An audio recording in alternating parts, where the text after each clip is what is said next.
पुरुषोत्तमं च परमं धामाक्षरं ज्ञानदं वन्दे प्रागजिभक्तमेव मनघं ब्रह्मस्वरूपं मुदा वन्दे यज्ञपुरुषदासचरणं श्रीयोगिराजं तथा वन्दे श्रीप्रमुखं महन्तगुणिनं मोक्षाय भक्त्या सदा गुणातीतोऽक्षरं ब्रह्म भगवान् पुरुषोत्तमः जनो जानन्निदं सत्यं मुच्यते भवबन्धनात्। श्री स्वामीनारायण भगवाननी जय। श्री अक्षर पुरुषोत्तम महाराजनी जय। श्री गुणातीतानंद स्वामी महाराजनी जय। श्री भगत जी महाराजनी जय। श्री शास्त्री जी महाराजनी जय। श्री योगी जी महाराजनी जय। श्री प्रमुख स्वामी महाराजनी जय। श्री महंत स्वामी महाराजनी सूरत अक्षरधाम महोत्सवनी प्रमुख वर्णी अमृत महोत्सवनी આજે ભગવાન સ્વામિનારાયણના એવા મહાન અનુગામી અક્ષરબ્રહ્મ ગુણાતીતાનંદ સ્વામીના એક આખ્યાનનો આસ્વાદ આજ હરિલીલામૃત ગ્રંથના માધ્યમથી આપણે માણીશું. આપણે સૌ જાણીએ છીએ કે ભગવાને આપણને જીવન આપ્યું છે એ બહુ જ મોંઘું જીવન છે અને આ મોંઘું જીવન એ પાછું અનિશ્ચિત છે એ પણ આપણે સૌ જાણીએ છીએ. પરંતુ સમયે આપણે એ વિસરી જઈએ છીએ અને એના કારણે આપણે દુઃખનો અનુભવ કરીએ છીએ. બધું જ યોગ્ય હોવા છતાં, જીવનમાં બધું જ બીજું બધું ઠીકઠાક હોવા છતાં સમયે સમજણ આપણે પોતે આપણા માટે વાપરી શકતા નથી. એના કારણે દુઃખી રહેવાય છે. અક્ષરબ્રહ્મ ગુણાતીતાનંદ સ્વામી એમની વાતોમાં કે આજે આપણે જે આખ્યાન કહેવાના છીએ એમાં પણ આપણને સમજણનો એક શાશ્વત માર્ગ ચિંધે છે. આપણે બધા જાણીએ છીએ કે અલ્ટિમેટલી આ નાની એવી ખોપરીમાં જ સુખ દુઃખ સમાયા છે. અહીંયા જ ચડ ઉતર થાય છે એટલે બધે આપણે ચડ ઉતર અનુભવાય છે. જે કરવાનું છે અહીંયા કરવાનું છે. ઘણી વખત બહારના સંજોગોને આપણે બદલી શકતા નથી. બધું આપણે બદલી શકીએ એવી કોઈ સંભાવના પણ નથી. તો બદલી શકીએ એવી જગ્યા હોય તો આ એક જ છે જે આપણી પોતાની માલિકીની છે. તો અહીંયા કેમ ફેરફાર ન કરીએ? જૂના જમાનામાં, જો કે અત્યારે પણ ઘણી જગ્યાએ રસ્તા બહુ જ ખરાબ છે. એ ખરાબ રસ્તા ઉપર આપણે કોઈ ખખડી ગયેલી ખડખડ પાંચમ જેવી રિક્ષામાં પસાર થતા હોઈએ અને એમાં આપણને કમરનો દુખાવો હોય, બે ચાર મણકા પોતાનું સ્થાન છોડીને ઇધર ઉધર ચાલ્યા ગયા હોય અને એવી ખડખડ પાંચમ જેવી રિક્ષામાં ખડબડાટવાળા રસ્તા ઉપરથી આપણે પસાર થઈએ અને આપણે ઓય માડી ઓય બાપા એમ બોલતા બોલતા રિક્ષાવાળાને ગાળો દેતા દેતા, સરકારને ગાળો દેતા દેતા, મ્યુનિસિપાલિટીના અધિકારીઓને ગાળો દેતા દેતા, સાત પેઢીને યાદ કરતા કરતા આપણે ઘરે પહોંચીએ એમાં રસ્તા રિપેર થવાના નથી, એમાં આપણું દુઃખ ઓછું થવાનું નથી. એ બહારની પરિસ્થિતિ છે. તમે શું કરી શકો? વાહન બદલો, સરખું વાહન રાખો, ગાદી સરખી લઈ જાઓ, શોક એબ્ઝોર્બ થાય. ભગવાને શક્તિ આપે તો જરા સારી ગાડી પકડો. એવી સારી ગાડી પકડો જેમાં સારા શોક એબ્ઝોર્બર હોય, કાંઈ ન થાય તો ઘરે બેસી રહીએ. પણ ટૂંકમાં દુઃખી થઈને ગાળો દઈએ, આક્રોશ વ્યક્ત કરીએ, રિક્ષાવાળાઓ પર તૂટી પડીએ, એમાં કંઈ આપણું દુઃખ ઓછું થવાનું નથી. રાડારાડી કરવાથી કંઈ થઈ જવાનું નથી. રસ્તો કાઢવો પડે. કયો રસ્તો? ગુણાતીતાનંદ સ્વામી કહે છે કે સમજણનો રસ્તો. ઘરમાં બધાના સ્વભાવ નહીં બદલી શકાય. મરચું તીખું જ હોય, લીમડો કડવો જ હોય. મીઠો લીમડો આવે છે વઘાર માટે, અને ખબર નહીં કેમ આ દુનિયાની રીત એવી છે કે વઘારમાં સૌથી પહેલો લીમડો નખાય ને સૌથી પહેલો કાઢીએ પણ એ જમતી વખતે. એટલે જેનો પહેલો ઉપયોગ થાય એનો જ પહેલો ઘા. દુનિયાની રીત છે. વાત તો આપણે એ કરીએ છીએ કે લીમડો કડવો જ હોય, મરચું તીખું જ હોય, ખાંડ ગળી જ હોય. ગમે એટલી લીમડાની, હરડેની, સુદર્શનની ફાંકીઓ બનાવીને શેરડીના મૂળમાં તમે નાખો તો શેરડી મીઠી જ થવાની છે, એમાં કાંઈ ફરક પડવાનો નથી. અને લીમડાને તમે ગમે એટલું સાકરનું પાણી પાઓ એ કડવો જ રહેવાનો છે, એમાં કંઈ ફરક પડવાનો નથી. ઘરના માણસોના પણ સ્વભાવ આવા હોવાના, નહીં બદલી શકાય. રડી રડીને શું કરવાનું? શા માટે નદીમાં જઈને પડવાનું?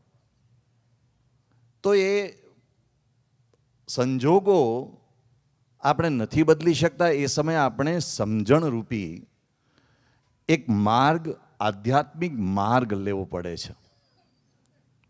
ગુણાતીતાનંદ સ્વામી જીવન અને મૃત્યુના રહસ્યની વાત આજના આખ્યાનમાં આપણને કરવા માગે છે. ને એ રહસ્ય આપણે સમજવું જ પડે. આપણે એક માનવ શરીર લઈને બેઠા છીએ એટલે ભગવાને આપણને કેટલીક વિશેષ ફેસિલિટીઝ આપી છે, આપણે સમજી શકીએ. આ વાત નહીં સમજાય બીજા પ્રાણીઓને, આપણને સમજાશે. તો સ્વામી આપણને જીવન અને મૃત્યુનું રહસ્ય સમજાવીને કહે છે કે ભણતવ્યમ તો ભી મર્તવ્યમ, નહીં ભણતવ્યમ તો ભી મર્તવ્યમ, તો કાહે કે ચિંતા કર્તવ્યમ. આપણી રૂટીન ભાષામાં. પણ આખ્યાનમાં ગુણાતીતાનંદ સ્વામી જેમની સાથે વાર્તાલાપ કરી રહ્યા છે એ એક મહાન રાજવી છે. થોડો ઇતિહાસ હરિલીલામૃત ગ્રંથ આપે છે પ્રથમ કળશમાં 7મ અધ્યાયમાં. વાત એમ છે કે ભગવાન શ્રી કૃષ્ણ દ્વારિકામાં બિરાજતા હતા. પણ એ જે ભગવાન શ્રી કૃષ્ણ દ્વારિકામાં અંતે ઉદાસ થઈ ગયા અને ભગવાને પ્રભાસ ક્ષેત્રમાં આવીને પોતાના દેહનો ત્યાગ કર્યો અને યાદવોએ પરસ્પર યુદ્ધ કર્યું અને એમાં મોટાભાગના યાદવો એ મૃત્યુ પામ્યા. આપણે સૌ જાણીએ છીએ કે દ્વારિકાએ જળ સમાધિ લીધી ભગવાન શ્રી કૃષ્ણની ઈચ્છા મુજબ. પણ જે લોકો વધ્યા હતા એમાંના ભગવાન શ્રી કૃષ્ણના રૂકમણી થકી ઉત્પન્ન થયેલા પુત્ર પ્રદ્યુમ્ન, અને પ્રદ્યુમ્નનો પુત્ર હતો અનિરુદ્ધ. ભગવાન શ્રી કૃષ્ણના મુખ્ય પુત્ર પ્રદ્યુમ્નજી હતા, એમના લગ્ન એમના સગા મામાના દીકરી રૂકમાવતી સાથે થયેલા, રૂકમણીના સગા ભાઈના દીકરી સાથે થયેલા. અને એમનો પુત્ર અનિરુદ્ધ હયાત હતો. અનિરુદ્ધનો દીકરો વજ્રનાભ હયાત હતો. બીજા બધા યાદવો તો મોટી સંખ્યામાં મૃત્યુને શરણ થયા હતા. તો આ બધાને બહુ દુઃખ થતું હતું. એટલે ભગવાનની ઈચ્છા મુજબ અર્જુનજીએ બધાને લઈને પાછા ઇન્દ્રપ્રસ્થ તરફ ચાલ્યા. વજ્રનાભ અને અનિરુદ્ધ એને ઇન્દ્રપ્રસ્થ લઈને ગયા અને એમાંથી આ ચંદ્રવંશી યાદવોનો પાછો ઉત્તરમાં એ વંશ વિકસ્યો.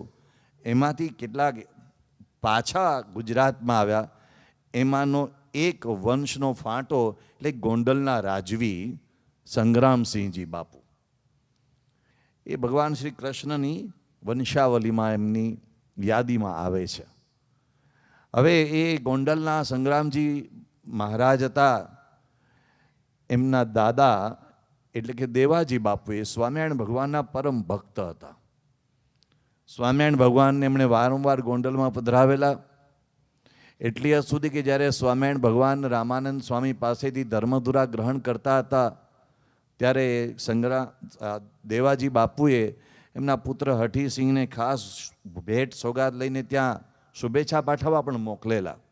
ત્યાર પછી સ્વામિનારાયણ ભગવાન આવેલા અને સ્વામિનારાયણ ભગવાનના ગુજરાતમાં પહેલું રાજ્ય એવું હતું કે જ્યાં વિમેન ઇન્ફેન્ટિસાઇડ એટલે કે દીકરીને દૂધ પીતી કરીને મારી નાખવામાં આવતી હતી એ રિવાજ બંધ કરવાનું કાયદાકીય દ્રષ્ટિએ પહેલું દેવાજી બાપુએ કરેલું એ સ્વામિનારાયણ ભગવાનના પ્રભાવને કારણે, ભગવાન સ્વામિનારાયણને કારણે.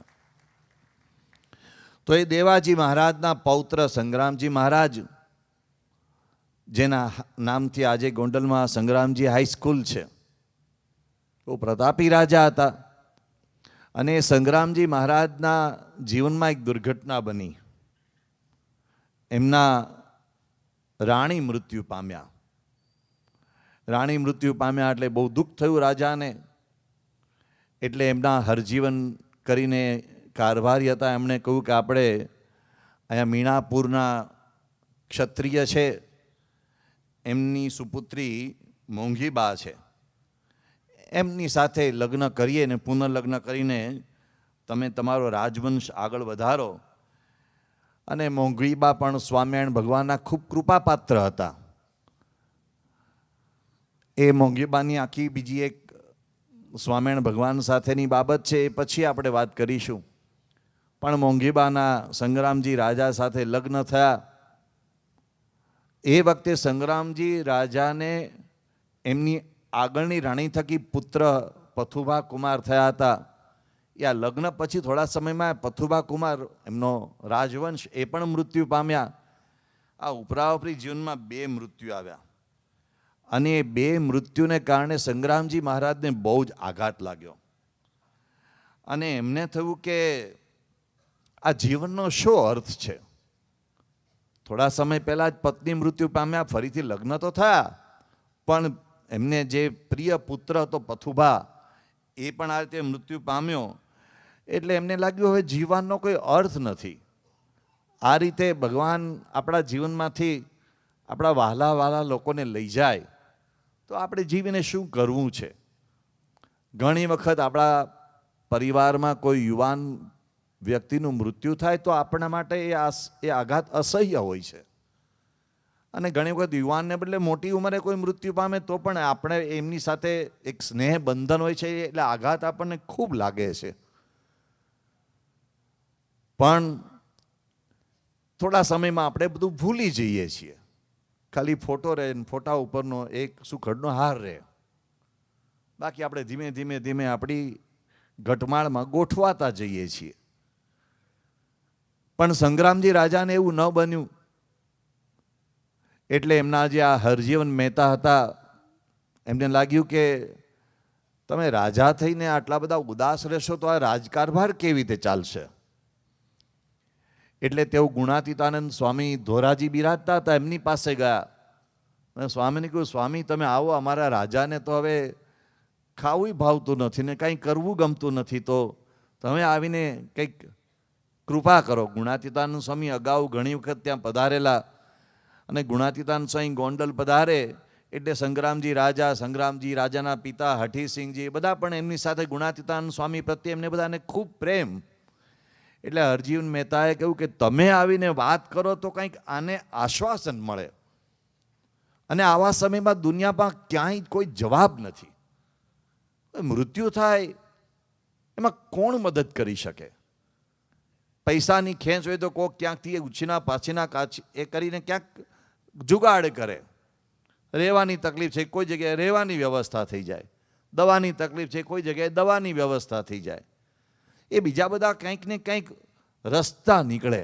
પણ કોઈ વ્યક્તિ મૃત્યુ પામ્યા છે એમાં તો આવી આધ્યાત્મિક સત્સંગ એવી પ્રવૃત્તિ કર્યા સિવાય બીજો કોઈ માર્ગ નથી. એટલે આપણે ત્યાં એક રિવાજ છે, કોઈ ધામમાં જાય તો પાછળ કથા બેસાડવાનો રિવાજ છે. કારણ કે કથાથી જ શાંતિ થાય છે, બીજો કોઈ માર્ગ જ નથી. એટલે હરજીવન મહેતાએ આ બધી ગુણાતીતાનંદ સ્વામીની વાત કરી. સ્વામી આપ પધારો, આપના પ્રોગ્રામમાં ચેન્જ કરી પણ ગોંડલ આવો. ગુણાતીતાનંદ સ્વામી ગોંડલ આવ્યા અને રાજાને સામે બેસાડ્યા. સંગ્રામજી રાજા આમ તો બહુ બાહોશ વ્યક્તિ હતા અને એમને અંગ્રેજો પણ બહુ માન આપતા, પણ જીવનમાં આવી દુર્ઘટના બની હતી એટલે ગમે એવો માણસ કાયર થઈ જાય. ગુણાતીતાનંદ સ્વામી એને જે ઉપદેશ આપે છે એની શરૂઆત કરે છે, નૃપતે દુઃખ તો બહુ સયું, સુણ આ વાત ગુણાતીતે કહ્યું. બરાબર વાત સાચી છે. રાજા તે બહુ દુઃખ સહ્યું છે. એને રજૂઆત કરી કે મારા રાણી જતા રહ્યા, મારો કુંવર જતો રહ્યો, મારે આમ કંઈક બીજી નુકસાની આવી, આ નુકસાની ભગવાન કેમ મારી વાહે પડી ગયા છે. આવો ઘણા હરિભક્તોનો પણ સવાલ હોય છે, મને જ કેમ ટાર્ગેટ કરે છે, મેં શું ભગવાનનું બગાડ્યું છે. અમારે એક જણાએ મને કહ્યું હતું, હું તો ભગવાન રોજ બાંધું છું. મેં કીધું કેમ બાંધો છો, મારી વાહે પડી ગયા જ ભગવાન. હવે આ જેને માથે વીતી હોય એ બિચારો જાણે. એટલે ગુણાતીતાનંદ સ્વામી એનો નિષેધ નથી કરતા. સ્વામી કહે છે કે નૃપ તે દુઃખ બહુ સહ્યું. બરાબર છે, દુઃખ તો છે, અનુભવ થાય છે, એ દુઃખ છે, એ અમે તમારી સાથે સહાનુભૂતિપૂર્વક હું પણ એનો અનુભવ કરું છું કે તમે બહુ દુઃખ સહન કર્યું છે. સુણ આ વાત ગુણાતીતે કહ્યું, મરવું જનનો છે સ્વભાવ, જન્મ્યો ત્યાંથી નક્કી ઠરાવ. પહેલું જ વાક્ય અલ્ટિમેટ સ્ટેટમેન્ટ. આ જે આખ્યાન છે એ આચાર્ય વિહાલજી મહારાજના અનુગ્રહથી કવિશ્વર દલપતરામે લગભગ 6 પાનામાં કે 7 પાનામાં કાવ્યાત્મક શૈલીમાં ગૂંથ્યું છે. એમાં ગુણાતીતાનંદ સ્વામી જે આ સંગ્રામજી રાજા સાથે જે વાત કરી રહ્યા છે એમાં 20 તર્ક આપે છે, 20 દલીલો આપે છે, 20 પ્રમાણોને ઉદાહરણો આપે છે. એકે એક ઉદાહરણ જીવનમાં આપણને કટોકટીના સમયમાં ખરેખર માર્ગદર્શન આપે એવા છે. આપણા જીવનમાં કટોકટી નહીં આવે એવી દુનિયામાં કોઈ ખાતરી આપતું નથી. હમણાં જ મેં ભગવાન શ્રી કૃષ્ણની વાત કરી.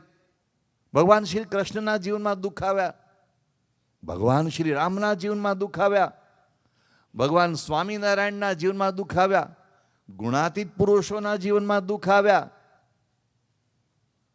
પ્રમુખ સ્વામી મહારાજને બાયપાસ સર્જરી કરાવવાની થઈ ત્યારે એક જણાએ એમને સવાલ પૂછ્યો કે તમે તો સંત છો, તમે તો કોઈનું બગાડ્યું નથી, તો તમારે કેમ બાયપાસ સર્જરી કરાવવાની થઈ? તો બાપાએ કહ્યું કે ભગવાન અને સંત આ પૃથ્વી પર અવતાર ધારણ કરે છે ત્યારે એ પણ મનુષ્ય શરીર ધારણ કરીને આવે છે, એટલે સમાજના જેવા દુઃખો એ પણ ગ્રહણ કરે છે. તો એ એવું સમજાવવા ગ્રહણ કરે છે કે એ સમર્થ છે, છતાં પણ એને દુઃખો આવે છે, તો આપણા જીવનમાં દુઃખ આવવાના તો સહન કરી લેવાના. અરે ભાઈ, ભારતના વડાપ્રધાન નરેન્દ્રભાઈ મોદીને કોઈ ગાળો આપે તો તમને મને આપે, અસ્માકમ કા કથા, હમ કિસ ખેત કી મૂલી. ભાઈ એનો વડાપ્રધાનને આપે છે અને રાષ્ટ્રપતિને કોઈ ગાળો આપે છે, કોઈ સુપ્રીમ કોર્ટના ચીફ જસ્ટિસને આપે તો આપણને આપે, કાંઈ વાંધો નહીં, સહન કરી લો. તો સ્વામી બાપાએ સરળતાથી સમજાવ્યું કે આ આવું થવાનું જ. ભગવાન અને સંતના જીવનમાં પણ દુઃખ આવે છે એ એવું કહેવા માટે કે આ મનુષ્ય શરીરનો સ્વભાવ છે. ગુણાતીતાનંદ સ્વામી એને સ્વભાવ કહે છે. મરવાનું જ છે, જન્મ જેનો થયો છે એનું કોઈક દિવસ મૃત્યુ છે. તકલીફ ત્યાં છે કે આપણને ડેટ ખબર નથી, અને ડેટ ખબર હોય તો અત્યારથી જાડા થઈ જાય. દાખલા તરીકે રાત્રે ભગવાન સ્વપ્નમાં આવે અને આપણને એમ કહી જાય કે સવારે 8 વાગે એટેક મોકલું છું, વ્યવસ્થા કરી લેજે. બોલો કેટલા વિચારો આવી જાય. નહીં કરે આવું, ટેન્શનમાં નહીં આવતા. પણ એ ભગવાન ગુપ્ત રાખે છે, પોતાના હાથમાં એ રાખે છે. તો આ સ્વામી કહે છે કે આ સ્વભાવ જ છે, આ ફિક્સ છે, આ પ્રોગ્રામ ફિક્સ જ છે, આમાં કોઈ ચેન્જ થવાનો નથી.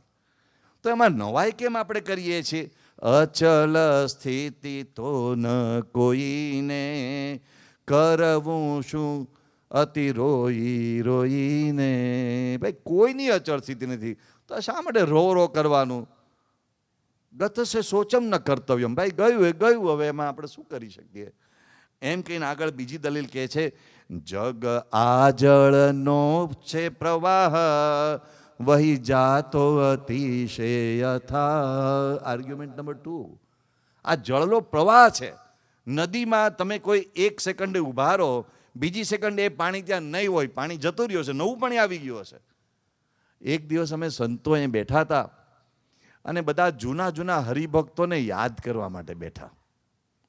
તો પ્રભાશંકર પંડ્યા, ખેંગારજીભાઈ ચૌહાણ, પછી અમારા ગોરધનભાઈ બ્રહ્મભટ્ટ, એમ કરતાં કરતાં હરિભક્તોના નામ યાદ કરવા માટે બેઠા. તો અમદાવાદમાંથી એ આખો વર્ગ ખાલી થઈ ગયો અને નવો આવી ગયો. હવે આ વર્ગ ખાલી થશે, ભાઈ હાવ નવો આવશે. એવું અમે સંતોનું યાદ કરવા માટે બેઠા, કેટલાય સંતો ખાલી થઈ ગયા. હવે ધુરંધરો અચાનક ધીમે ધીમે રાત્રે એટેક, સવારે ધામમાં, એવું બધું કેટલું બની ગયું. તો કેટલા બધા લોકો આપણી નજર સામે જતા રહ્યા, કેટલા બધા જતા રહ્યા. આ જળના પ્રવાહ જેવો સંસાર છે, એ વહ્યા જ કરે છે, વહ્યા જ કરે છે. It is a flowing river. એમાં વહ્યા જ કરવા. આપણે વચ્ચે આવી ગયા છીએ, તણાતું જવાનું, ક્યાં ઉતરવાનું એ નક્કી નથી, જાય છે. જવા દો, જવા દો, મૂંઝાવ નહીં, જવા દો. એમ ગુણાતીતાનંદ સ્વામી કહે છે. સ્વામી આગળ કહે છે ત્રીજો તર્ક, બહુ રે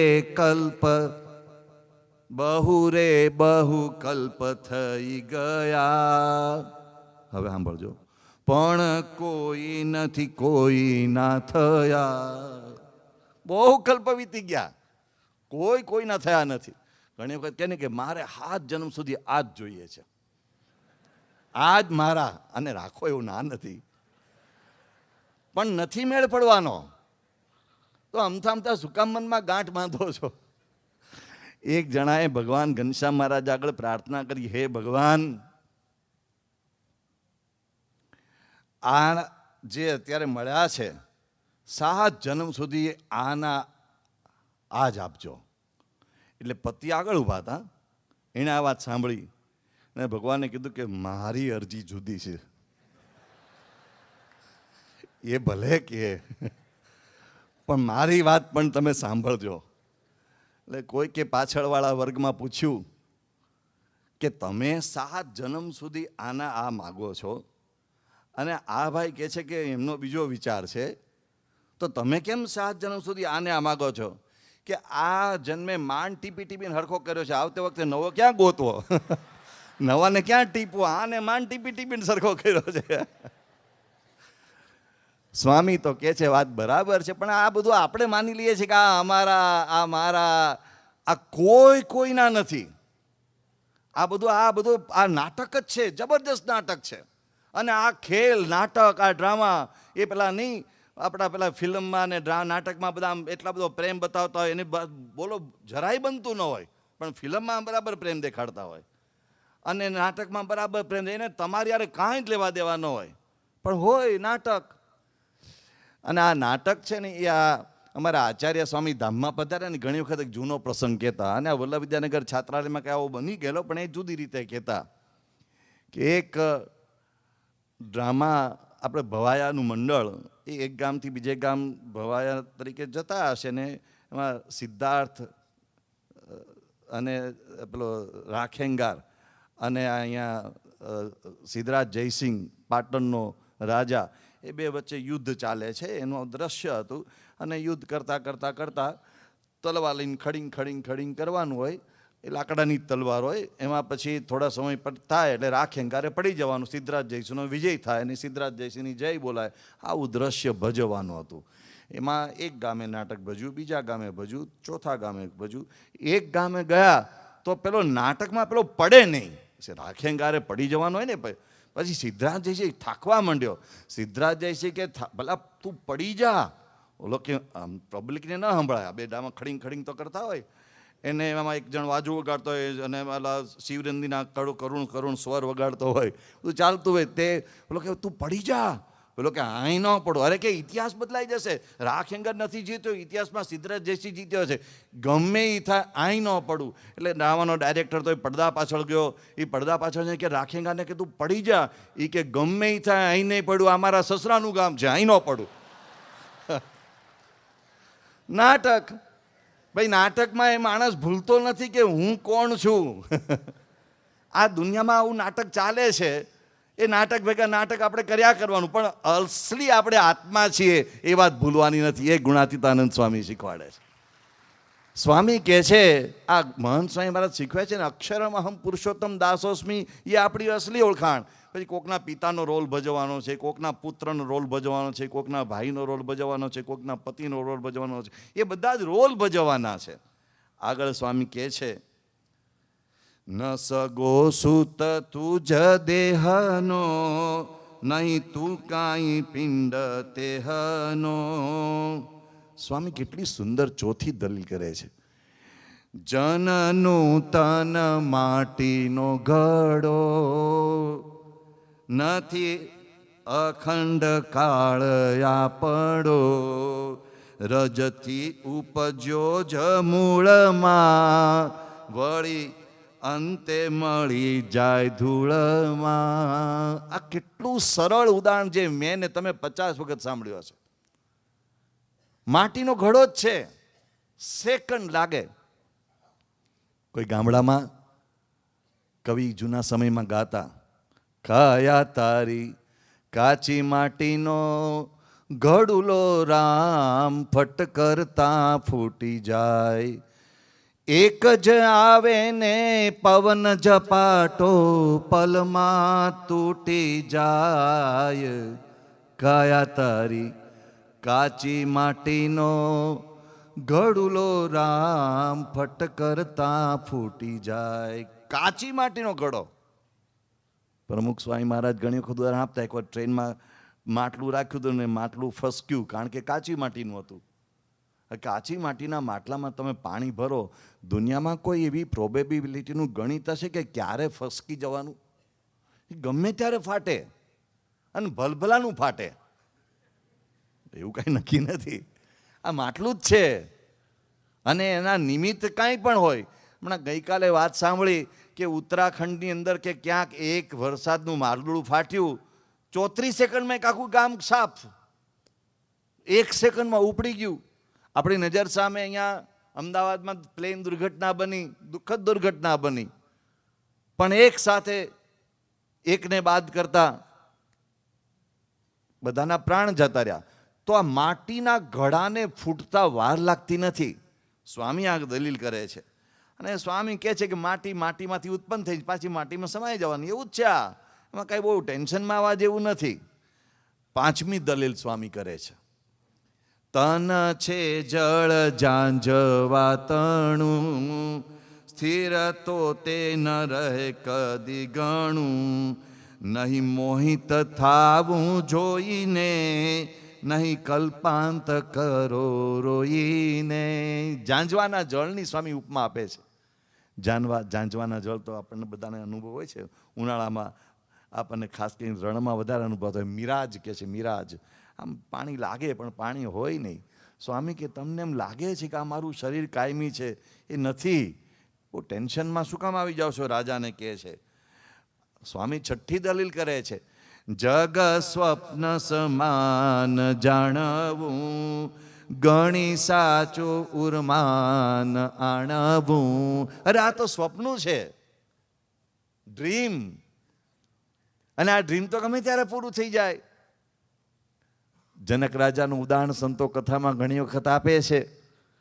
એક વખત જનક રાજા રાત્રે પોતાના મહેલમાં પોઢ્યા હતા, અને અચાનક એમને સ્વપ્ન આવ્યું, અને સ્વપ્નમાં એ કંઈ ભિખારી બની ગયા, અને કંઈક વનમાં ભૂલા પડ્યા, અને ભીખ માગતા માગતા કોઈ આદિવાસીઓના હાથમાં પકડાઈ ગયા, અને આ આદિવાસીઓ કોઈ આવો એક બલિ માટે વ્યક્તિ શોધતા હતા, અને પછી 2 જણા એના હાથ પકડ્યા, અને પછી આ માથે છરો ધર્યો, અને કે આનો બલિ કરી દે, વધ કરો. એમ વધ કરવા જતા હતા, અને એટલી વારમાં એનું સપનું ઉડી ગયું. અને પછી જોયું તો ત્યાં તો ઓલા આજુબાજુ સેવકો હતા અને મહારાજા જનકને ઘણી ખમ્મા, મહારાજા જનકને ઘણી ખમ્મા ચામર ઢોળતા હતા. જનકને થયું કિમ સત્યમ, કયું સત્ય? હમણાં મને પરસેવે રેબઝેબ થઈ ગયો એ જે સ્વપ્ન આવ્યું હતું એ, કે આ અત્યારે આ લોકો મને ચામર ઢોળે છે એ સત્ય? બેમાં તું સાચું કહ્યું? પેલું સાચું જ લાગતું હતું, એમાંય કોઈ શંકા નહીં. અને આ અત્યારે લાગે છે આ સાચું કે પેલું સાચું? એમણે અષ્ટાવક્ર ઋષિને બધું પૂછ્યું. અષ્ટાવક્ર ઋષિ, પંચશિક ઋષિ, એમણે ઘણું બધું જ્ઞાન આપ્યું. તો એમાં કયું જ્ઞાન આપ્યું? જો પહેલું સાચું તો આ સાચું. તને સપનું સાચું મનાણું કે ના ના એ સાચું ન મનાણું, તો આ સપનું જ છે, આ ભૂલી જવાનું. અને સપનું સાચું મનાણું હોય તો આ સાચું, કે ના સ્વપ્નું સાચું નથી મનાતું. તો સ્વામી અહીંયા એની વાત કરે છે. અને સ્વામી કેવી વાત કરે છે કે આ સ્વપ્ના જેવી જિંદગી છે, પણ એમાં એક વસ્તુ સાચી છે. કઈ? જગ સ્વપ્ન સમાન જાણવું, ગણી સાચું ઉર્માન આણવું, ભવમાં પ્રભુ ભક્તિ છે સત્ય, સગળે અન્ય ક્રિયા અસત્ય. આ છે સ્વપ્ના જેવું, પણ એમાં એક વસ્તુ સત્ય છે. તમે જેટલી ભક્તિ કરી લીધી એટલું સાચું ને એટલું કાયમ માટે ભેગું. બાકી બધું અહીં ને રહી જવાનું છે, બાકી કાંઈ ભેગું નથી આવવાનું. અને સ્વામી કહે છે કે સ્વપ્નમાં તમે અબજો રૂપિયા કમાયા, પણ પછી અહીંયા કામમાં આવે છે? અહીંયા કંઈ કામમાં નથી આવતા. કરન્સી બદલાઈ જાય. સ્વપ્નની કરન્સી અહીં ન ચાલે, અને અહીંની કરન્સી ચાલે છે? ન ચાલે. એક દેશમાંથી બીજા દેશમાં જઈએ તો ત્યાં નથી ચાલતી, તો ત્યાં અક્ષરધામમાં કઈ કરન્સી ચાલશે? આપણે આ છોડી જઈશું પછી કોઈક તો કરન્સી જોઈશે. અને ગમે એટલા બેંકમાં ભેગા કર્યા, કોકના ઘરે જઈને માટલામાં દબાવીને રાખ્યા, ગમે એટલું ભેગું કર્યું, એ ક્યાં કામમાં આવવાનું છે? કરન્સી બદલાઈ જાય છે. એટલે સ્વામી કહે છે સપને મળી રિદ્ધિ સિદ્ધિ તે, સપનામાં પાછી ખોઈ દીધી તે, થઈ જાગ્રત જો કૂટે રૂવે, જન તેની મૂર્ખતા તે જુએ. જગમાં કોઈ સપનામાંથી જાગીને રો રો કરે અને પછી કે અરે મારા કરોડો રૂપિયા જતા રહ્યા, હું આ મોટો અબજોપતિ હતો. પણ ભાઈ એ બધી સપનાની રિદ્ધિ સીધી સ્વપ્ન તૂટ્યા એની સાથે પૂરી થઈ ગઈ. તો સ્વામી હવે 7મી દલીલ કરે છે. 7મી દલીલમાં સ્વામી કહે છે કે ભાઈ તું કઈ વાડીનો મૂળો? ખબર નહીં મૂળાને કેમ એટલું બધું મહત્વ આપવામાં આવ્યું હશે. તું કઈ વાળીનું ગાજર એમ ન કીધું, તું કઈ વાળીનું રીંગણું એમ ન કીધું, પણ મૂળાની વાત ચાલે છે. તો સ્વામી કહે છે કે ભાઈ આપણે વળી કઈ એવા કયા મોટા થઈ ગયા, ભલભલા જતા રહ્યા. એમાં સ્વામી કોની વાત કરે છે કે વિક્રમ, ભોજ, લંકાપુરીનો રાજા, આ બધા જ મોટા મોટા અજ, ઇન્દ્ર, એમ કહીને વિરાટ, બધાના ઉદાહરણો આપે છે. કેવા કેવા જતા રહ્યા. તો તારો દીકરો ન જાય? આ ભલભલા જતા રહ્યા. અને એ જતા રહ્યા એની સ્વામી આગળ વાત કરે છે. અરે લોકો ભૂલી ગયા, કોઈ યાદ નથી કરતું કોણ જતા રહ્યા. હમણાં તમે આ નવી પેઢીને પૂછો ને ગુજરાતના ચીફ મિનિસ્ટરનું નામ બોલો, તો ગુજરાતના એક સમયમાં આપણા બહુ પ્રતાપી ચીફ મિનિસ્ટર ચીવનભાઈનું નવી પેઢીનું નામ યાદ નહીં હોય. બહુ અઘરું છે આ બધું. સમય બહુ ફાસ્ટ જાય છે, લોકો ફાસ્ટ ભૂલી જાય છે. તો હવે ભૂલી જાય. સ્વામી કહે કે ભલભલા જતા રહ્યા. અને સ્વામી કહે છે કે એ જે જતા રહ્યા એ કેવા હતા? એ કોઈ સામાન્ય નહોતા. સ્વામી કહે છે હતી આયુષ લક્ષ વર્ષની, નહીં સીમા મનના અમર્ષની, પણ તે પળમાં વહી ગયા, નવ જાણે જન ક્યાં તે ગયા. લાખ લાખ વર્ષની આયુષ્ય ભોગવવાવાળા હતા. આપણે તો ફિક્સ છે ભાઈઓ, આપણે કંઈ લાખ સુધી તો પહોંચવાનું નથી. એમાં આ ખબર નહીં આ નવો જમાનો જે આવ્યો છે, હવે આપણે ગમે એટલું પેલું પ્રાકૃતિક કુદરતી ખેતીનું ગમે એટલું ખાઈએ ને તો એ 100થી ઉપર તો અઘરું જ છે. તમારા મને પ્રાર્થના કે તમે 125, 150, 200 સુધી પહોંચો, પણ મને તો ખબર જ છે આપણે ક્યાં હવે ખેંચવાને છીએ. પણ મુદ્દો ક્યાં છે? સ્વામી કહે છે ભલા લાખ લાખ વર્ષની આયુષ્યવાળા આવીને જતા રહ્યા. અરે એ હોળના ભાવમાં જતા રહ્યા, એને કોઈ પૂછતું નહીં કોણ ક્યાં ગયા. તો તારા દીકરાનું તને કેમ એટલું બધું ટેન્શન થાય છે? અને સ્વામી કહે છે એ કોઈ સામાન્ય હતા એ કેવા હતા ધુરંધર? અરે પૃથ્વી પર પગ પછાડતા અને પર્વતને હલાવતા. સ્વામી બોલે છે, પગ પર્વત ઠેલી પાડતા, નભ તારા નખથી ઉખેડતા. નખથી તારા ઉખેડતા, એવા સમર્થ. આપણા શાસ્ત્રોમાં વર્ણનો છે.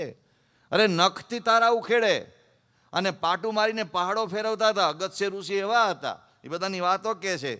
કરી અંજલિ સિંધુ પી જતા, નવ જાણે જન કોઈ ક્યાં હતા. આખા સમુદ્રને અંજલિ કરીને પી જનારા હતા, ગયા. કેવા કેવા ધુરંધરો ગયા છે. સ્વામી ગુણાતાન સ્વામી કહે છે, અરે મોટા મોટા જનક એવા બધા જતા રહ્યા છે. સ્વામી તો ઘણી બધી લાંબી વાતો કરે છે. પછી સ્વામી કહે છે, આ બધા ઉદાહરણો ઘણા લાંબા છે કથામાં આપે. સ્વામી કહે છે, ચતુરે ચિત્તમાં વિચારવું, સતતો આત્મ સ્વરૂપ ધારવું. આ મહત્વની છે. ચતુર કોનું નામ? આજકાલ ઇન્ટેલિજન્ટ એટલે એઆઈ વાપરતા આવડે, ઇન્ટેલિજન્ટ એટલે ફલાણા ટેકનિકલની સ્થિતિ આવડતી હોય, શેર બજારમાં દાદાગીરી કરતો હોય, ફલાણું કરતો એ ઇન્ટેલિજન્ટ, રાજકાજમાં આવડતો ઇન્ટેલિજન્ટ. સ્વામી કે એ ચતુર નહીં, એ ઇન્ટેલિજન્ટ નહીં. આત્મ સ્વરૂપને ધારણ કરતા આવડે એનું નામ ઇન્ટેલિજન્ટ. મહારાજે કહ્યું, કલ્યાણ કુશાગ્ર બુદ્ધિવાળો કોણ? એની શાર્પનેસ કોની વાત છે? અહીંયા સ્વામી આગળ કહે છે, 8મી દલીલ કહે છે કે પાણીમાં પેલા બુદબુદા થાય. અમારે કાલે અહીંયા મેળો ભરાણો હતો ને, અહીંયા બંને સાઈડ મેળો ભરાણો હતો. તો વળી મેં બારીમાંથી નજર કરી કે મેળામાં ભીડ કેવી છે, વરસાદ પતી ગયો છે, ભીડ થઈ છે કે નહીં. તો ત્યાં નકરા પેલા પાણીના પરપોટા ઉપર આમ તરતા હતા. અમારા અક્ષરપીઠના 3જા માળ સુધી થોડી સુધી ઉપર તરતા હતા. તો પેલા નાના નાના બાળકો પેલી સાબુના પેલા ફીણમાં ઓલું કરી અને આમ ફૂ ફૂ કરે તો પરપોટા ઉપસતા હતા. એનું ઉદાહરણ ગુણાતીતાનંદ સ્વામી અહીંયા આપે છે. એ ઉપર સુધી પહોંચે ને ફૂટી જાય. આમ લાગે આ પરપોટો ઉપર ગયો, પરપોટો પરપોટો પરપોટો, પણ પરપોટો સમી જાય. સ્વામી કહે છે કે આ પાણીના પરપોટા એક ક્ષણમાં ઉપજે ને ક્ષણમાં સમી જાય. એમાં તારું શરીર છે, તું તારા દીકરા માટે શા માટે રોવે છે? પછી આગળ સ્વામી 3જી દલીલ કરે, વધારે એક દલીલ કરે છે. સ્વામી કેવું ઉદાહરણ આપે છે કે તવી ઉપર ધાણી ફૂટતી. તવા ઉપર ધાણી મૂકે ને, ધાણી ફૂટે ને, ખડ ખડ ખડ ખડ. બહુ દિશે તનુ તેમ છૂટતી. ધાણી ફટ ફટ ફૂટ્યા કરે. આ બોલીએ છીએ એટલામાં કેટલાય ફૂટી ગયા હશે, કેટલાયની ધાણી ફૂટી ગયા હશે. કે ધાણી જેમ ફૂટે છે ને એમાં શરીર ફૂટ્યા કરવાના. ના આજે આનું ફૂટ્યું ને કાલે. આપણે રોજ સવારે અમારા ઘણા લોકોને એવો પેલા જૂના જમાનામાં એવું ખાસ એવી ટેવ હતી કે વર્તમાન પત્ર આવે, છાપું આવે તો પહેલા પાછળ બેસણાથી શરૂઆત કરે, પણ હેડલાઇન ન વાંચે કે આજે કોણ ગયું હે. પણ એવી કોકની ધાણી રોજ ફૂટ્યા કરવાની છે. પછી સ્વામી 11મી દલીલ કરે છે.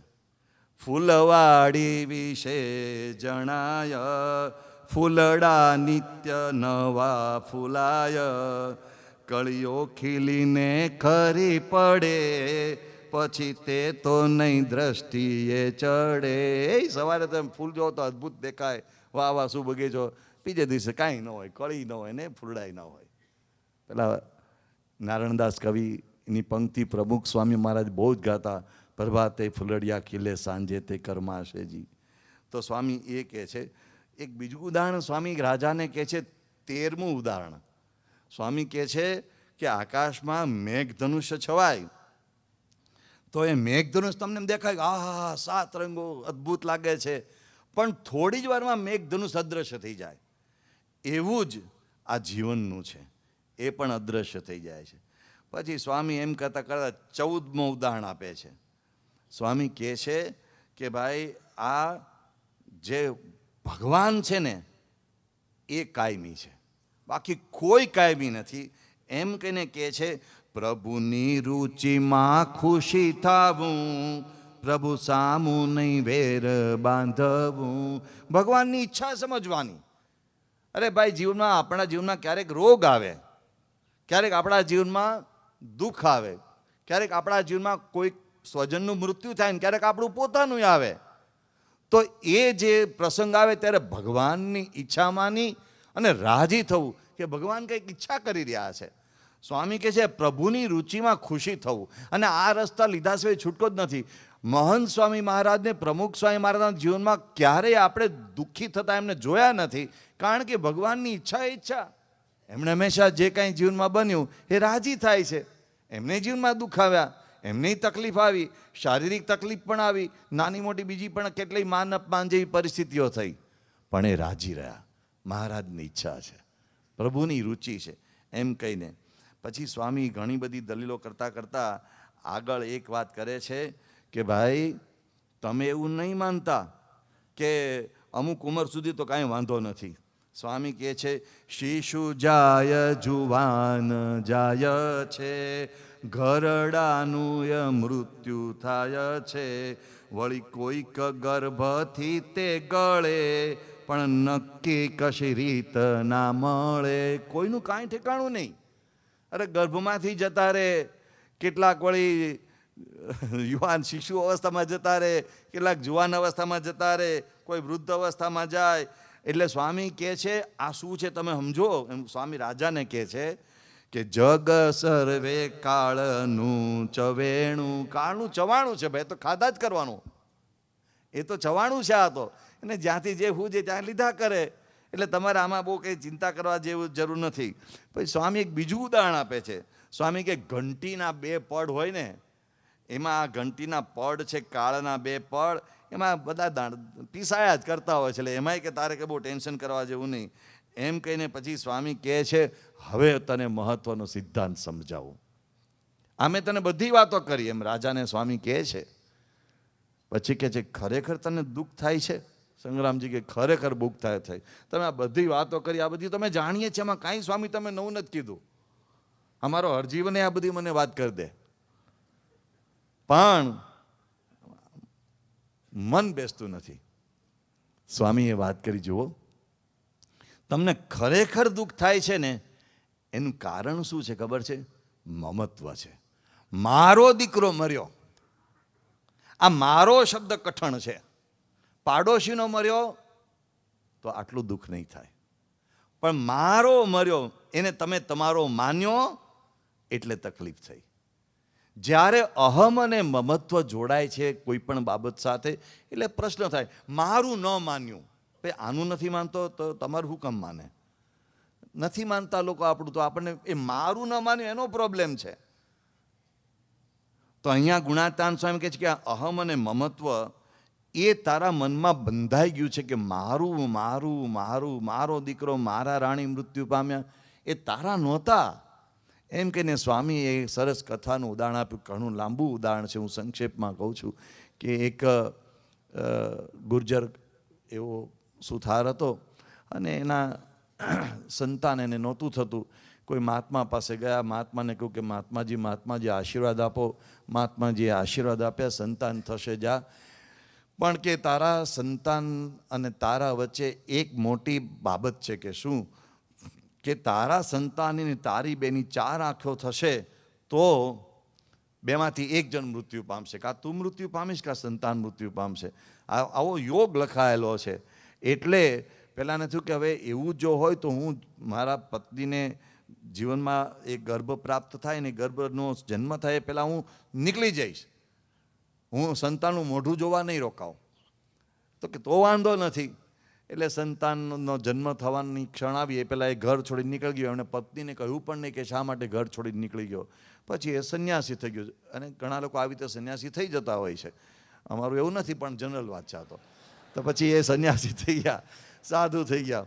પછી એક દિવસ એ છોકરો જન્મ્યો અને મોટો થયો અને રમતો હતો, અને રમતા રમતા કોઈ કે એની સાથે વળી જરા ગમ્મતમાં કટાક્ષમાં એને કહ્યું, કંઈક દડો રમતા હતા, અને દડો કોઈ ડોશીમાં ને વાગ્યો, અને ડોશીમાં એને કીધું એટલે તારા બાપના તો ઠેકાણા નથી, તારો બાપ કોણ છે એની તો ખબર નથી, અને વળી તું અહીંયા બધી અહીંયા તેમ આવી બધી શેખી મારે છે. એટલે પેલા છોકરાને લાગ્યું દુઃખ. ઘરે ગયો, માતાને પૂછ્યું મારા પિતા કોણ છે? કે તારા પિતા તો ખબર નહીં, તારા જન્મ પહેલાં નીકળી ગયા છે. તો કે મારા પિતાને શોધી આવું. એ એના એક બ્રાહ્મણ મિત્રને શોધવા ગયો, અને શોધતા શોધતા એક ગામને, બીજા ગામને, ત્રીજા ગામને, એમને કરતાં કરતાં એક જંગલમાં ત્યાં પહોંચ્યા. અંધારું થઈ ગયું, કે કાંઈ આશરો મળતો નહોતો. એટલે પછી ત્યાં એક આશ્રમ જેવું જોયું, જંગલમાં અંધારામાં એક આશ્રમ જેવું જોયું. એટલે ત્યાં આશ્રમનું બારણું ખખડાયું કે ખોલો ખોલો ખોલો. તો આશ્રમમાંથી અંદરથી અવાજ આવ્યો કે ભાઈ સંધ્યા સમય પછી અમે બારણું ખોલતા નથી. એટલે પેલાએ કહ્યું કે ભાઈ આને તરસ બહુ લાગી છે, મારો મિત્ર છે, તમે કમસે કમ પાણી આપો, અમે બહાર રહીશું, તમે પાણીનો અમને એક લોટો આપો. પેલા અંદરથી જવાબ આપ્યો કે હું બારણા ખોલતો જ નથી ને પાણીના લોટાની વાત શા માટે તમે માગો, જતા રહો. પછી પેલો જે ગુર્જર ક્ષત્રિય પેલો જે ગુર્જર સુથાર હતો છોકરો, એ તો બિચારો પાણીનો શોષ એટલો બધો પડ્યો હતો કે બિચારો બહુ જ તકલીફમાં હતો, એ બોલી પણ નહોતો શકતો. એના વતી પેલો બ્રાહ્મણ મિત્ર કે કરતો હતો કે ભાઈ ખોલો ખોલો, એક પાણીનો લોટો આપવાની કૃપા કરો. પણ પેલા એ ન આપ્યું તો ન જ આપ્યું. પછી આણે બહુ જરા માથાકૂટ કરીને એટલે પેલો અંદરથી ખીજાઈને આવીને એને બારણું ખોલી અને બારણા આગળ પેલા ઊભા હતા, એને ધક્કો માર્યો. ક્યારના ના પાડું છું તોય કે અહીં માથે લાગ્યા છો. ધક્કો માર્યો એટલે પેલો પડી ગયો અને ત્યાં એના પ્રાણ જતા રહ્યા. એટલે પછી પૂછ્યું, આમ જોયું કે આ કોણ હતો, તો કે આ તો ફલાણું બાજુનું ગામ, ત્યાં આ એક ભાઈ હતા, એક ફલાણા એ પેલા શું કહેવાય કે ગુર્જર, અને એનો આ દીકરો, અને હું એનો મિત્ર બ્રાહ્મણ. હવે આની માને હું શું જવાબ આપીશ, હું ત્યાં શું કહીશ. અને ત્યાં તો પેલો મહાત્મા રોવા માંડ્યો કે કેમ કે હું જે હું છું એ જ, અને પછી રડવા માંડ્યો. તો આ ઉદાહરણ ગુણાતીતાનંદ સ્વામી રાજાને કહે છે. 1 મિનિટ પહેલા એ પાણી પાવા તૈયાર નહોતો, 1 મિનિટ પહેલા, પછી રોવા બેઠો. કેમ ખબર છે? ત્યારે ખબર પડી કે આ મારો દીકરો છે. આ જ ગણિત બધી જગ્યાએ એપ્લાય થાય છે. આ મારો, અરે હમણાં તો તું રોવા તૈયાર નહોતો અને પછી તરત રોવા માંડ્યો. તો આ જે મારાપણાનું જ્યાં એ પેલું ચુંબક જોડાઈ ગયું, એના કારણે આ બધી તકલીફ થાય છે. અને પછી તો સ્વામી ઘણી બધી વાત કરે છે કે રાજા, તારે અને મારે આખી દુનિયાએ આ સમજવાનું છે. આ અહમ મમત્વ રૂપી જે આખી આપણને માયા વળગી છે, એનાથી આપણે છટકવું જ પડશે. અને એનો એક જ રસ્તો છે, અક્ષરમહમ. આ જ રસ્તો છે. અને બાકી આપણને આ મૃત્યુનો ડર મટશે જ નહીં. હું તમને ખાલી એક નાનો એવો સવાલ પૂછું કે આપણને બધાને ખબર છે કે આપણે 84 લાખ જન્મો અગાઉ વિતાવી ચૂક્યા છીએ. કેટલા? આપણે અમદાવાદી લાખ બોલવામાં વાંધો નહીં. કેટલા? 84 લાખ જન્મો વિતાવી ચૂક્યા છે. એનો અર્થ એમ કે 84 લાખ વખત જન્મ્યા અને 84 લાખ વખત મર્યા. એટલે આપણી મરવાની જૂની પ્રેક્ટિસ છે, કહેવાનો ભાવાર્થ એ છે. આપણી બહુ અનુભવી પ્રેક્ટિસ, બહુ વખત મર્યા છીએ. હવે તમે જે પેપરમાં જે દાખલો 50 વખત ગણ્યો હોય એ પરીક્ષામાં પૂછાય તો તમને ટેન્શન થાય? હા કે ના? અરે બહુ ગણી નાખ્યો આગળ. આ દાખલો તો આપણો ભાવાવટવાળો છે. 84 લાખ વખત મર્યા છીએ, ફરીથી મરશું, હું ટેન્શન છે? એવું થાય કોઈ દિવસ? આ તો હોય બાપા, હોય માડી થાય છે આપણને. તો ગુણાતીતાનંદ સ્વામી કહે છે આ તો આપણી બહુ જૂની પ્રેક્ટિસ છે, આ કાંઈ નવી પ્રેક્ટિસ નથી. પણ આ મારું ના હું માની બેઠા છીએ એટલે ટેન્શન છે. હું આ બધી વાતો કરું છું પણ મારી કોઈ કસોટી લેવા ન આવતા. કારણ કે આમાં કાંઈ અમે મૃત્યુનો ડર નીકળી ગયો છે એવું કહેવાનું નથી. અમે છે ને આ બધા અમે CA5 વખતે લંડન જતા હતા, બધા સંતોએ બેઠા છે, બધા ભેગા હતા. અમે અમેરિકા જતા હતા તો રસ્તામાં લંડન અઠવાડિયું રોકાયેલા અને પછી ત્યાં ઉતર્યા ને બીજે દિવસે મુંડન. હવે મુંડન છે ને એ ત્યારે મંદિરમાં સંતો સ્થાયી નહોતા રહેતા, 91ની વાત છે. એટલે પછી મુંડન કરવાવાળા માટે કોઈ વ્યવસ્થા સ્થાયી નહોતી. એટલે એક મુંડન કરવાવાળા કોઈ ઝાલાવાડ બાજુના જૂની આવી આદતવાળા કોઈ કાકાને ઉપાડી લાવ્યા, હરિભક્તો. અને પછી એને દમ હતો એટલે હાંફતા હતા અને હાથ ધ્રુજતા હતા. અને આમ તમે એને જુઓ તો આમ લાગે કે અહીંયા કાન, ગળું, નાક કાંઈકને જોખમ છે એવું આપણને લાગે. અને એણે પેલો આટલો લાંબો ઓલો પટાપટ્ટીવાળો આવે ને એ પટાપટ્ટીવાળું કાઢ્યું ને આમ ચાલુ કર્યું. એ કરતાં કરતાં જ અમને લાગ્યું કાંઈક થયું. તો અમારામાંથી એક જણ બેઠા અને જે પહેલા જણ બેઠા ને એને કંઈક 2-3 કાપા પડ્યા. મહંત સાહેબ માંથી એક વખત 17 કાપા પડ્યા છે, રેકોર્ડ છે 17 કાપા. હવે આ તમારે રોજ મુંડન કરાવવાનું નહીં, અમને ટેન્શન, અમને અનુભવ થાય મહિને એટલે જરા સાચવવું પડતું હોય છે. તે પછી એક જણ બેઠા એને 2-3 તો ભડદા ઉખડી ગયા એટલે ઊભા થઈને જતા રહ્યા, અડધેથી ઊભા થઈને જતા રહ્યા. પછી બીજા જણ બેઠા તે એને પણ જરા થોડી શહીદી બોલવાનો વારો આવ્યો. પછી હું ફરતો ફરતો ત્યાં આવ્યો, એટલે મને થયું કે હવે આપણે બેસી જઈએ. એટલે કૃષ્ણ સ્વરૂપ સ્વામી છે ને, એણે તો એ તો ચતુર વ્યક્તિ, એ તો આવ્યા ને ખબર પડી કે આમાં બેસવા જેવું નથી, એટલે એણે તો પોતાની રીતે ક્યાંકથી અસ્ત્રો કાઢ્યો ને પોતાની રીતે મુંડન ચાલુ કરી દીધું. અને પહેલાં લાગ્યું કે આ મારું કામ, મારો બિઝનેસ આ લઈ જાય છે. એમાં હું ત્યાં આવીને બેઠો અને ભલા કૃષ્ણ સ્વરૂપ સ્વામી ને બધા 2-3 સંતો ગમતમાં હસતા હતા કે આ ભરાણા. પછી થોડી વારમાં પહેલાં જેવો અસ્ત્રો મૂક્યો ને, મને લાગ્યું કે નહીં જવું ખેંચાય આમાં તો. એટલે મેં એને કીધું ઉભા રહો, મને કામ યાદ આવ્યું, હું જઈ આવું, મારું કામ, મને કામ યાદ આવ્યું. એટલે પેલા કાકાએ મારા માથા ઉપર હાથ મૂકી, એમનો હાથ તો ધ્રુજતો હતો, હાથ દબાવ્યો જોરથી. મને કે બેહો, સાધુ થઈને મોતથી બીવો છો. મેં કીધું મારે બહુ કરી જવા દો, આ બીએ છીએ, વાત હકીકત જ છે. એક વખત છે ને, હું ને બ્રહ્મવિહારી સ્વામી ને અમે બધા સંતો છે ને ત્યાં હિમાલયમાં ગયા હતા. અમે ચમોલી હતા, ચમોલી. અને ચમોલીથી અમારે પાછા આવવાનું થયું.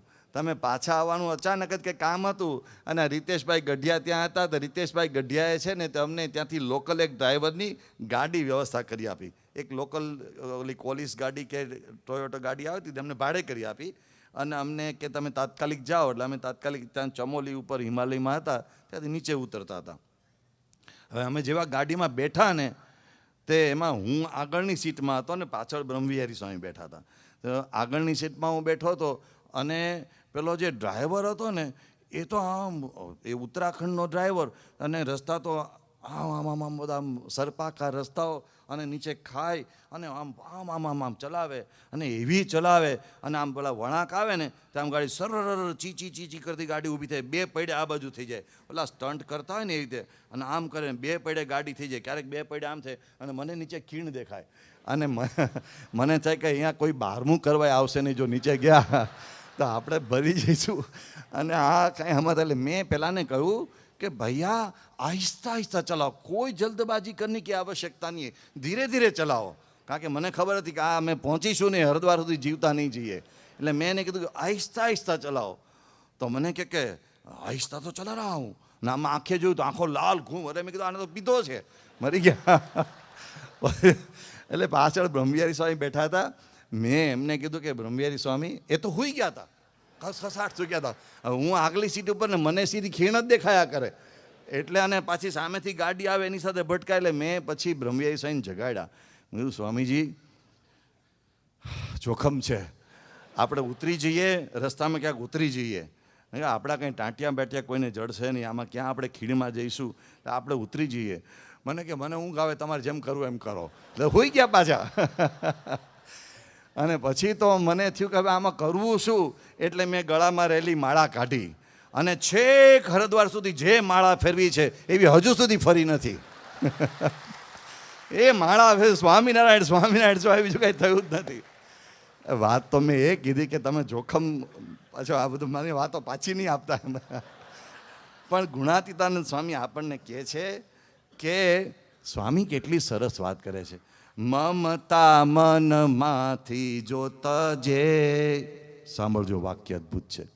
મમતા જો મનમાંથી તજે, સુખ શાંતિ જન તો સદા સજે.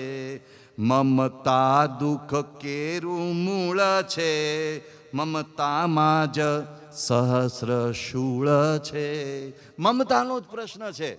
મારું શબ્દ કાઢી નાખો જીવનમાંથી તો નહીં થાય. સ્વામી કહે છે આ મારાપણામાંથી જ. અરે ભલભલા એક વેત જમીન કે એક ફૂટ જમીન માટે સગા દીકરાને મારી નાખે છે. એક નાની બાબત માટે પોતાની પત્નીને મારી નાખે. એમાં આજકાલ તો ઉપડ્યું છે 35 ટુકડા, 34 ટુકડા, 38 ટુકડા, એ ઉપડ્યું છે પાછું. મમતા, મારાપણાના પ્રશ્નો, અને એના કારણે એટલી બધી આ જબરજસ્ત તકલીફ થાય છે. એટલે સ્વામી કહે છે આ બધું જે છે એ સમજણનું તમારે આવરણ કેળવું પડશે. એ જો સમજણ નહીં હોય ને તો નહીં સુખ થાય. સ્વામી કેવો શબ્દ વાપરે છે કે મમતામાં સહસ્ર શૂળ, શૂળ એટલે કાંટો, 100 કાંટા વાગે, સહસ્ર એટલે 1000, સોરી, 1000 કાંટા જેટલું દુઃખ છે. એક કાંટો વાગે તો કેટલું દુઃખ થાય. મમતામાં સહસ્ર શૂળ છે. અને તમારે છોડવું જ પડે, આપણે છોડવું જ પડે. તમારે એટલે મારે, આપણે બધાની વાત છે અહીંયા તો. આપણે એ મમતા છોડવી જ પડે. એ પકડી રાખીએ છીએ એટલે પ્રશ્ન થાય છે. છોડતા શીખે એ સુખી થઈ જાય, પકડી રાખે એ દુઃખી થાય. સ્વામી આટલું સમજાવવા માગે છે. ગુણાતીતાનંદ સ્વામી કહે છે કે આ જીવન તો એક સફર છે, એક યાત્રા છે. હું છેલ્લી વાત કહીને વાતને પૂરી કરું કે આ જીવનને એક ટ્રેન છે, પકડી લો. માની લો, ઉદાહરણ, અમદાવાદથી મુંબઈની ટ્રેન જાય છે અને અમદાવાદથી મુંબઈની ટ્રેન જતી હોય એમાં આપણને ખબર નથી કે આપણી સામેની સીટમાં કોણ આવવાના છે. આપણે જ્યાં બેઠા, બુકિંગ કરાવીને બેઠા, પછી સામે ખબર પડે કે સામે કોણ આવ્યા, મુસાફર. અને મુસાફર સામે આવે એટલે આપણે કે જય સ્વામિનારાયણ, જય જીનેન્દ્ર, જય માતાજી, જે આપણે શબ્દ વાપરીએ તે. એ સામે કોઈ બેઠા ત્યાં સુધી તો આપણે એને ઓળખતા નથી. પછી આપણે ધીમે ધીમે વાતો શરૂ થાય. પછી તો ધીમે ધીમે નડિયાદ આવે એટલે ભાખરવડી મગાવીએ, વડોદરા આવે તો બીજું કાંઈ મગાવીએ, ભરૂચ આવે તો ત્યાંથી ત્રીજું મગાવીએ. પછી આપણે રસપરસ ખાઈએ, છાપું આવે તો અડધા પાના આપણે એને આપીએ, એ આપણને આપે. એમ કરતાં કરતાં પછી તમે કયાના, અમે ક્યાંના, ને બધા આપણે બિઝનેસ શરૂ થાય. પછી પૂછીએ તમારે શેનો ધંધો, કે અમારે લોખંડનો ધંધો. તમારે શેનો, કે અમારે લાકડાનો. અરે વાહ, જબરજસ્ત. એ તમે શું બનાવો? લોખંડમાં ખીલ્યો. તો અમે ફર્નિચર જ બનાવીએ છીએ. એમ કરતાં કરતાં દોસ્તી આગળ ચાલે. પછી એમ કરતાં કરતાં વલસાડ આવે, ને એમ કરતાં કરતાં વાપી આવે. એટલે પેલા ભાઈ આપણને એનું પોતાનું આપે બિઝનેસ કાર્ડ. અને પછી કહે છે કે હવે હું ઉતરી જાઉં, મારું તો વાપી સ્ટેશન આવ્યું છે. એટલે આપણે વળી સૌજન્ય ખાતર એને દબાના છેડા સુધી મૂકવા જઈએ. અને પછી થોડીક વધારે ટ્રેનનો ટાઈમ હોય તો પ્લેટફોર્મ પર નીચે ઉતરે, આવજો આવજો, ક્યારેક અમદાવાદમાં અમારા ઘરે ચા પાણી પીવા આવજો, એમ કહીને છૂટી પડીએ. પણ ત્યારે આપણે આમ છાતી કૂટી, અરે રે તમે ઉતરી ગયા ને અમે રહી ગયા. આવું કરીએ છીએ. અરે ભાઈ, એનું સ્ટેશન આવ્યું, ઉતરે જ. એનું સ્ટેશન આવ્યું, જવા દો બિચારાને. એમ આપણા જીવનમાં આપણે જ્યારે જીવન શરૂ કર્યું ત્યારે ખબર નહોતી કોણ નવા નવા પાત્રો ઉમેરવાના છે. તમે નહીં ધાર્યું એવા તમને પરિણ્યા છે. એવા લગ્નમાં પાત્રો આવે, દીકરા આવે, દીકરી આવે, વેવાય આવે, જમાય આવે, હાળા આવે, હાળી આવે. એક નવું શબ્દ મેં સાંભળ્યો, પાટલા સાસુ આવે, સાડુભાઈ આવે.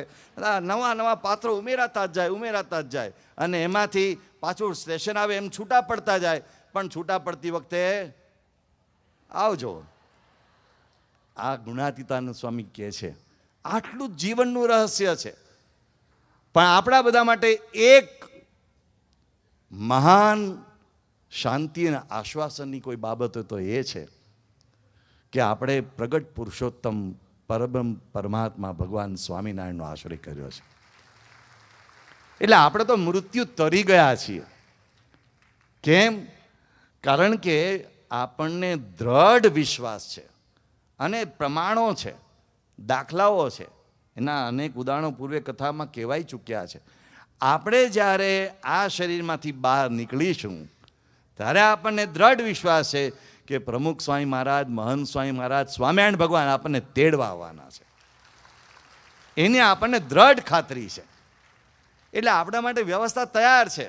અહીંથી દીકરો જવાનો હોય અમેરિકા, કોઈ દિવસ અમેરિકા ગયો નથી, અને અમેરિકા જવાનો હોય અને આપણને ખબર હોય કે બિચારો ત્યાં જશે ત્યારે ક્યાં ઉતરશે, કેવી રીતે એને કોઈ રાખશે, શું કરશે, એ આપણને ખબર ન હોય તો આપણને કેટલું બધું ટેન્શન હોય.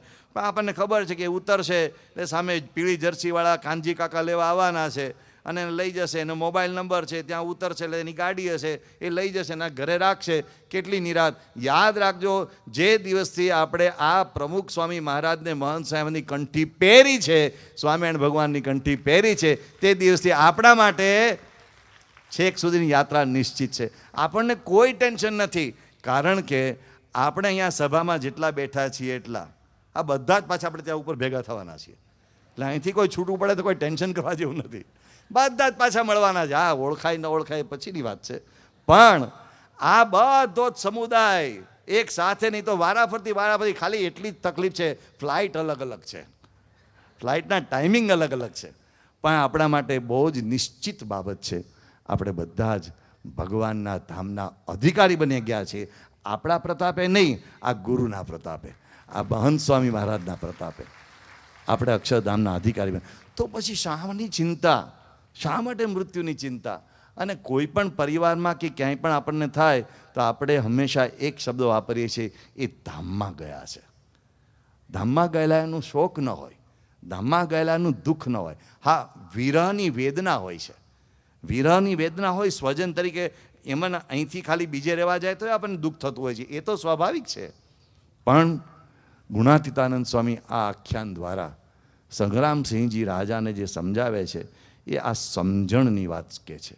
સ્વામી કહે છે કે સમજણ રાખ્યા સિવાય છૂટકો નથી. અહીંયા તો મૃત્યુની વાત કરે છે, પણ મૃત્યુ સિવાય જીવનમાં નાની મોટી અનેક આપત્તિઓ આવ્યા જ કરતી હોય છે. પારિવારિક સંઘર્ષો આવતા હોય છે, આર્થિક સંઘર્ષો આવતા હોય છે, સામાજિક સંઘર્ષો આવતા હોય છે, સામાજિક પરિવર્તનો આવતા હોય છે. બધું થયા જ કરવાનું, પણ દરેક વખતે એક અને એકમાત્ર કામ લાગે એ આ સમજણ છે. એમ કહીને ગુણાતીતાનંદ સ્વામી રાજાને કહે છે, તો આ સમજણ રાખીશ તો તને કોઈ નડી શકશે નહીં, તને શાંતિ શાંતિ શાંતિ થશે. એવી શાંતિ આપણા જીવનમાં કાયમ રહે જ. એ જ ગુણાતીતાનંદ સ્વામી, ભગતજી મહારાજ, શાસ્ત્રી મહારાજ, યોગી મહારાજ, પ્રમુખ સ્વામી મહારાજ અને મહંત સ્વામી મહારાજના ચરણોમાં પ્રાર્થના. આવી પ્રેરણાદાયી કથાના નિયમિત શ્રવણ માટે આ વિડીયોને લાઈક કરો અને ચેનલને સબસ્ક્રાઇબ કરો. અને ખાસ આ કથાને આપના જેવા અન્ય મુમુક્ષુ સાથે શેર કરીને આંગળી ચિંધ્યાનું પુણ્ય મેળવો. જય સ્વામિનારાયણ.